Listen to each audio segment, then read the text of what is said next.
Hi guys, welcome back to Mysteries with Pippa. Today you have an audio special. If you like it, let me know and I'll make sure that I do more. Also, if you do like it, don't forget to click on the thumbs up. And if you love it, maybe you'll subscribe. Let's get into this. Halloween is one of the most fun celebrations of the year, filled with trick or treat, lots of sweets, and an excuse to dress up. Many count down the days until it hits the 31st of October. But for the lives of few who experience tragedy on this day, it is anything but fun. So here are two mysteries that happened on Halloween. Sit back, turn a light off, and let's get into this case. Number 1. David Stone. David Stone was born on the 18th of March 1959 in La Jolla, California. He became a linebacker in football at the University of Texas at El Paso and graduated in 1982. Straight after graduation, he became a stock market analyst and had a good reputation in the business of stockbrokers in San Diego. Despite his success, David had a short temper and he struggled to control his anger. It had been speculated that his inability to control this anger was a result of head trauma from being a linebacker, but this has not been confirmed.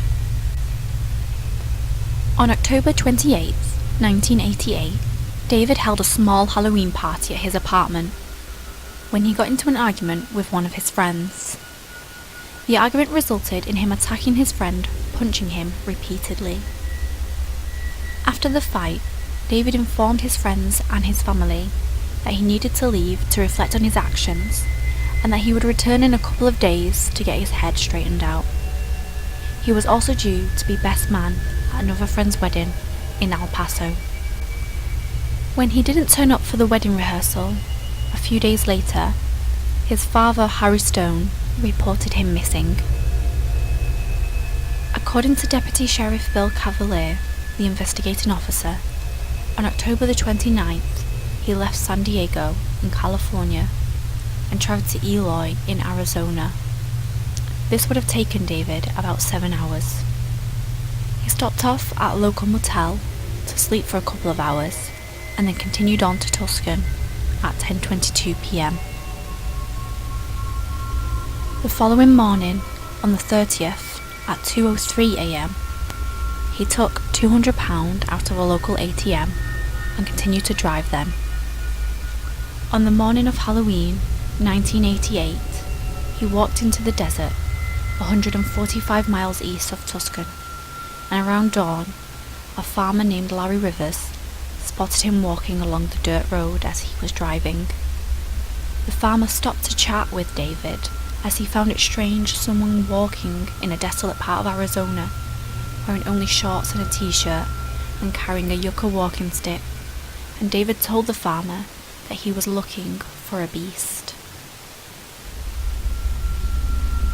5 days later, on the 5th of November, David's car was found abandoned along a desolate stretch of New Mexico Highway 80, 14 miles south of Road Forks, New Mexico.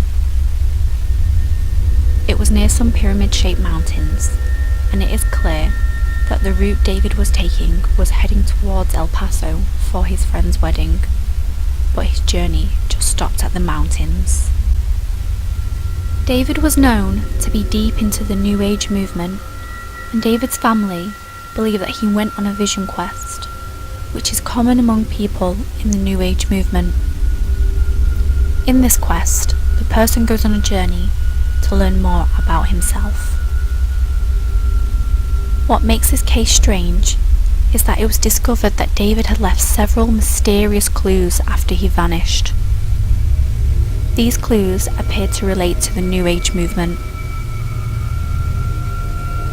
First, he had left his car near pyramid-shaped mountains, and pyramids were important symbols to the movement. Searchers headed north from the position of the car and found two small pyramids constructed out of rocks. It is believed to have been made by David, as he had left his Rolex watch next to the small construction. 3 miles further up, they also found numbers written into the sand. These numbers were the Fibonacci sequence numbers, which a lot of stock market analysts use. But the last 2 numbers on the sequence were wrong. They were 18 instead of 21. It is unknown if David had mistakenly written 18, but it may have been a way of David leaving a cryptic message. When he was a college football player, he owned the number 18 jersey and could have been referenced to that. However, as David's car was found close to the number 18 mile marker on Highway 18, it could have also been a reference to that. While looking through items in his car, his parents found a note with the following message written on it.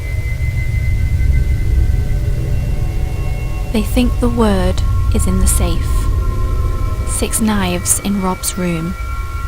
Use buy your tea and use take your chances. Halloween. No further evidence was found. Then, on February 23rd, 1992, 2 hikers discovered David's skeletal remains in the desert near Granite Gap, New Mexico. Police have been unable to determine when, how, or why he died, and they say there's no evidence of foul play in his death. There are theories that David encountered drug smugglers who murdered him, as the area he was found in was high for smugglers passing by. But police have put his death down to dehydration and prolonged exposure to the outdoors, despite his car keys, wallet, credit card, and his clothes all still missing. Halloween just happened to be the day that David vanished, and it must have been significant enough for him to write it on the note. Nobody knows what happened to him, or the cause of his death, and the reason for his strange behaviour might always remain a mystery. Number 2. Johnny Frank Garrett. Johnny Frank Garrett was born on December 24th, 1963, and was subjected to torture, abuse, and violence in his childhood. He had numerous of police reports against him for petty theft. On October the 31st, 1981, when Garrett was only 17 years old, Sister Tadia Benz, a nun, was raped, stabbed, and strangled to death in her room at St. Francis's Convent in Texas. Her clothes and the knife used to kill her was found under her bed, and nearby was a broken window. Police initially arrested a man named Fernando Flores for Sister Ben's murder, as he had been caught peeping into the window of an elderly woman sometime before. A witness also identified him from a photo lineup as being seen near the convent on the night of the murder. However, no DNA evidence was found of Flores being at the scene, and so he was released.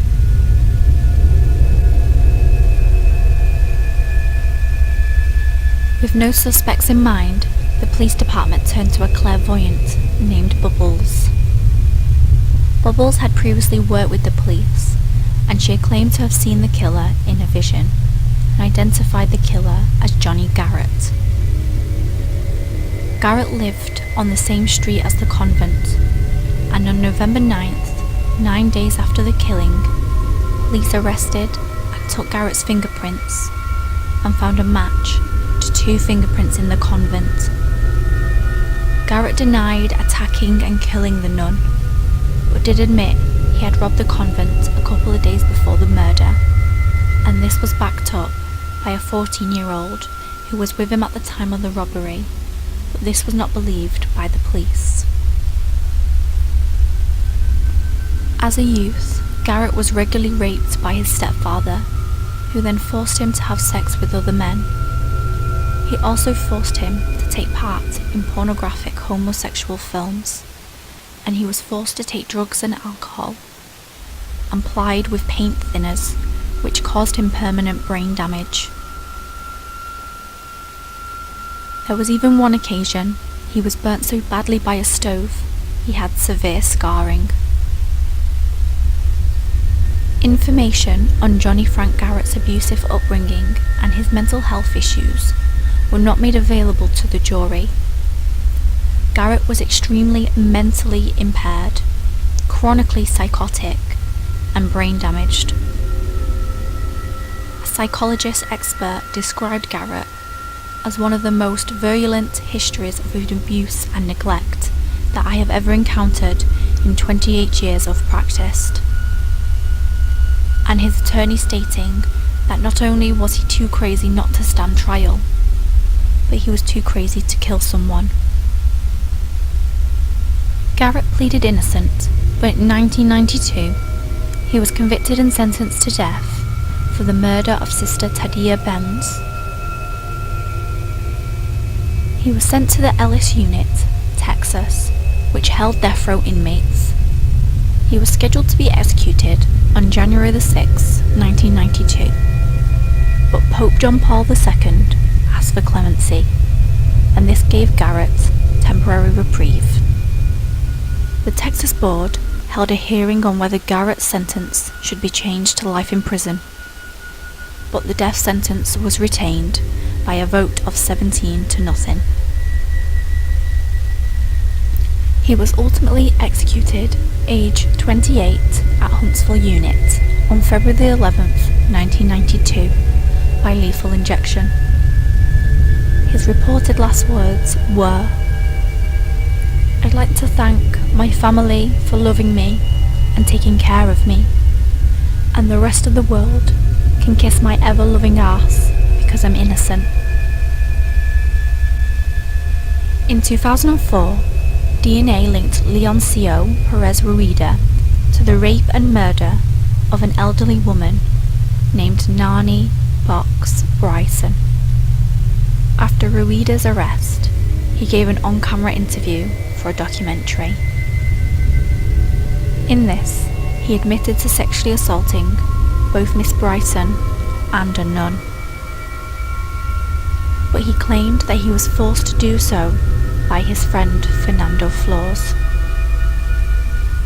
Flores was the man initially arrested for Sister Benz's murder, but Rueda did not admit to killing either woman and suggested that Flores killed both. Many people believe in Garrett's innocence, and if this is true, this story is most tragic of all. Halloween will always be painful for the loved ones of these cases, and I hope that closure can be found.